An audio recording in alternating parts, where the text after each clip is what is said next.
रोज सुबह योगा कर लो और तब जाकर जलपान करो। बच्चों से बातें कर लो और बड़ों का भी सम्मान करो। रोज नए पकवान पकोड़े खाने में मिल जाएंगे। लॉकडाउन में घर बैठे पत्नी का ही गुणगान करो।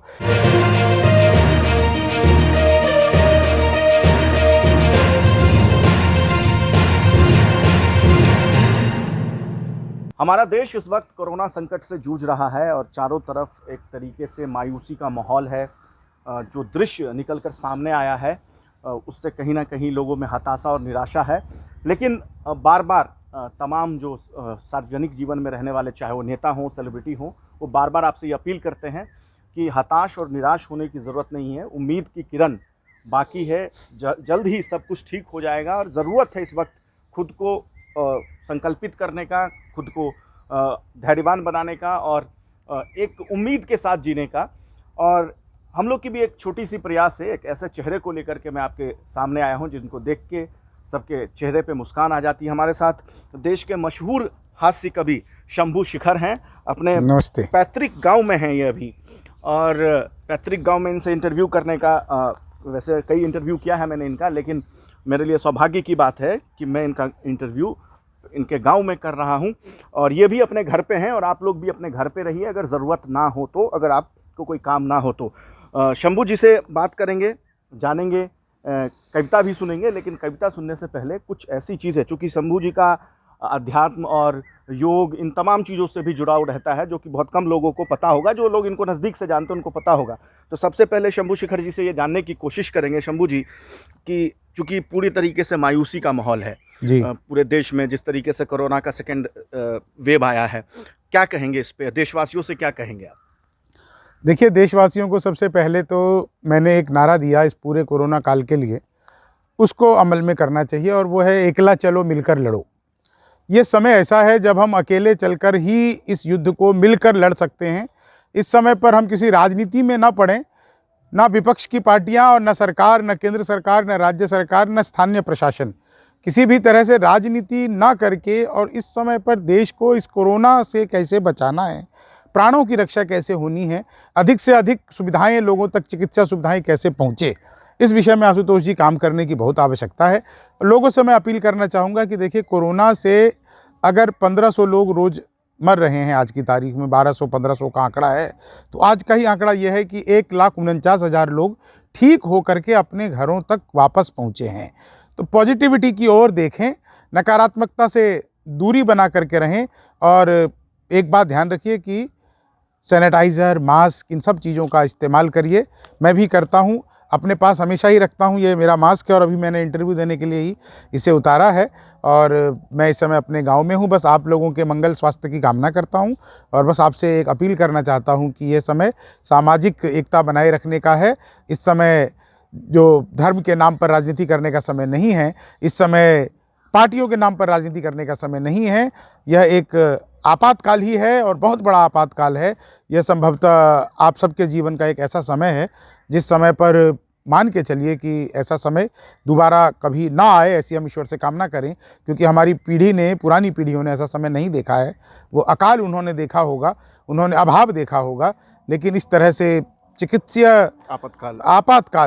आपातकाल जो है उसको नहीं देखा होगा उन्होंने। तो मैं आप लोगों से निवेदन करना चाहता हूं कि अपनी अपनी सुरक्षा का विशेष ध्यान रखें। चूँकि कोरोना पे आपने बहुत सारी कविता लिखी है, मैं और तमाम जो दर्शक हैं, आपके जो फैंस हैं, तो मैं चाहूँगा कुछ 2 लाइन, फिर हम आगे बातचीत बढ़ाएंगे। 2 लाइन ऐसा सुना दीजिए कि इस मायूसी सी, आप कहते भी अपने कविता के अंत में कि मायूस से चेहरे को हंसाते हैं आप।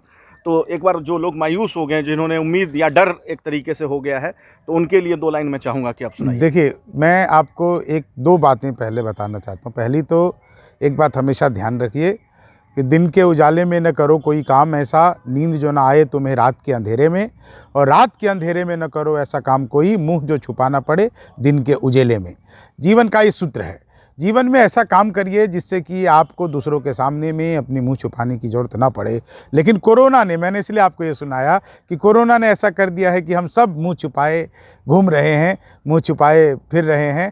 लेकिन मैं हास्य व्यंग का कवि हूँ। मैं 4 लाइनें आपको ऐसे ही सुना देता हूँ कि इस कोरोना काल में क्या करना चाहिए कि रोज सुबह योगा कर लो और तब जाकर जलपान करो, बच्चों से बातें कर लो और बड़ों का भी सम्मान करो, रोज नए पकवान पकौड़े खाने में मिल जाएंगे, लॉकडाउन में घर बैठे पत्नी का ही गुणगान करो।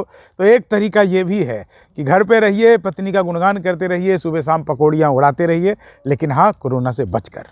चूँकि आर्थिक संकट जब से कोरोना है, पिछले साल से लेकर अब तक आर्थिक संकट से पूरा देश जूझ रहा है, स्वास्थ्य संकट तो है ही, आप लोगों के भी बहुत सारे शोज़ बंद हो गए हैं, कई कवियों पे असर पड़ा है इसका, और तो क्या कहेंगे जो लोग अभी आर्थिक संकट से जूझ रहे हैं, या जो देखिए आर्थिक संकट तो है ही, और ये समय दरअसल मैंने जैसे पहले बताया कि आपसी सहयोग से चलने वाला समय है। आप ये सुनिश्चित करिए कि कम से कम आपका पड़ोसी भूखे तो नहीं सो रहा है। ये 25 साल 30 साल पहले हम लोग एक बात किया करते थे, ऐसा संकट 25-30 साल पहले था, तब खाद्यान्न संकट था, इसलिए ऐसा था, पैसों का अभाव था। लेकिन अभी तो सुविधाओं का भी अभाव है, नौकरियां चली गई है, रोज़गार ख़त्म हो गए हैं। तो एक चीज़ बस सुनिश्चित करिए कि आपका पड़ोसी जो है वो कहीं भूखे तो नहीं सो रहा है, ये सुनिश्चित करना आपका काम है। इस कोरोना काल में बहुत तरह के लोग हैं, हर वर्ग के लोग हैं। वो लोग भी हैं जो दिन में मनरेगा के माध्यम से 204 रुपये रोज़ कमाते हैं, और वो लोग भी हैं जो 100 रुपये पर ही पूरे दिन की बेलदारी करते हैं, और वो लोग भी हैं जो 10,000 रुपये रोज़ कमाते हैं। तो ऐसे हर वर्ग के लोग हैं, इसलिए अपने अपने पड़ोस का ध्यान रखना इस समय हमारा नैतिक कर्तव्य भी है और हमारा धर्म भी है। आप लगातार योग करते रहते हैं, योग में आपने मुझे भी लगभग योगा सिखाया है आपने, और बहुत सारे लोगों को सिखाते भी हैं।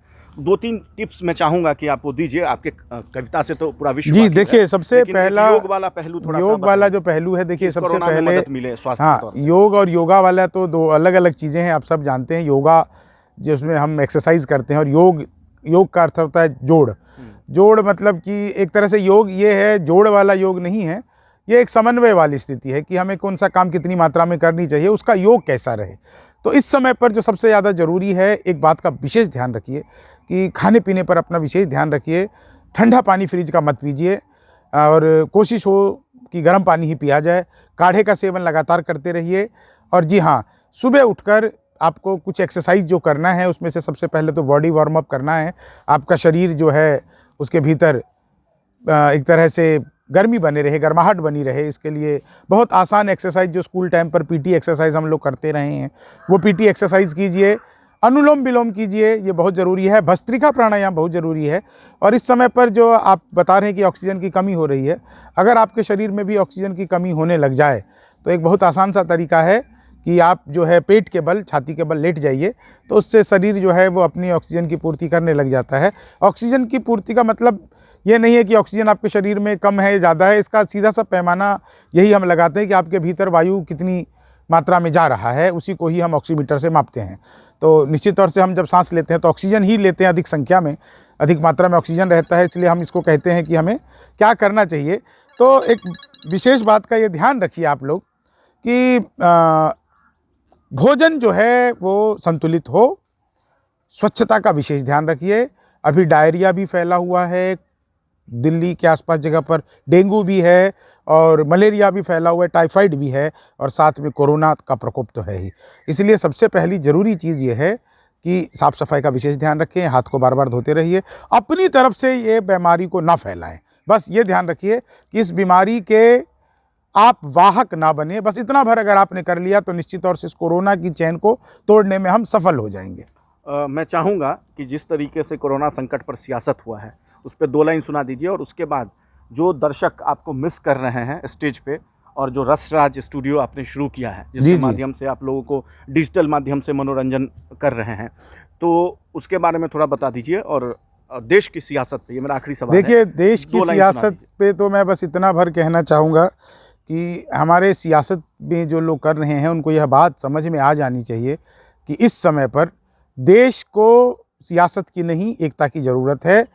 सत्ता के नशे में चूर मगरूर थे हुजूर, दूर दूर दूर तक बाग देखते रहे। शांति के परिंदों के जो पंख ही उड़ाते रहे, आप उन दरिंदों के दिमाग देखते रहे। बेतुके सवाल व्यर्थ हवा में उछाल, आप सभ्यता के बुझते चराग देखते रहे। और खुद के गरेबा में तो झांक के न देखा कभी, दूसरों के दामन में दाग देखते रहे।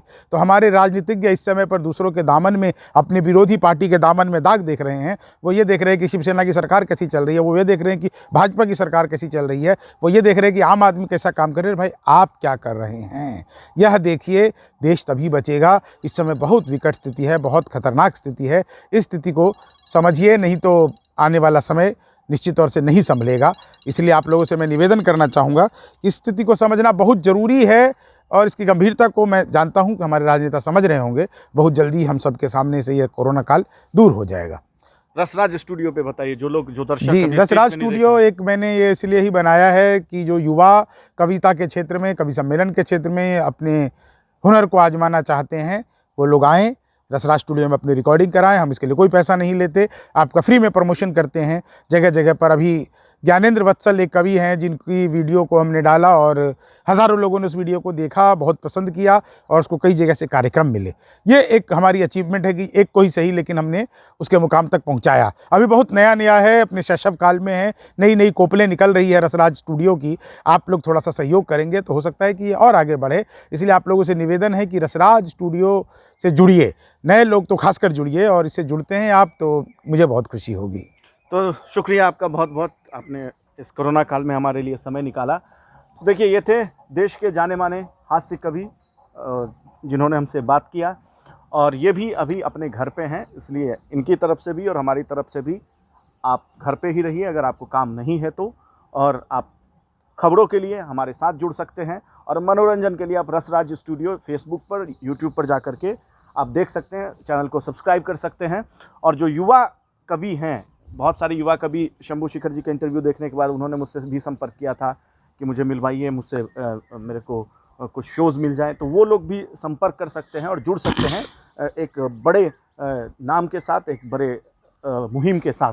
फिलहाल इस पेशकश में इतना ही, बाकी हमारे साथ जुड़े रहिए। देश और दुनिया के तमाम खबरों के लिए नमस्कार।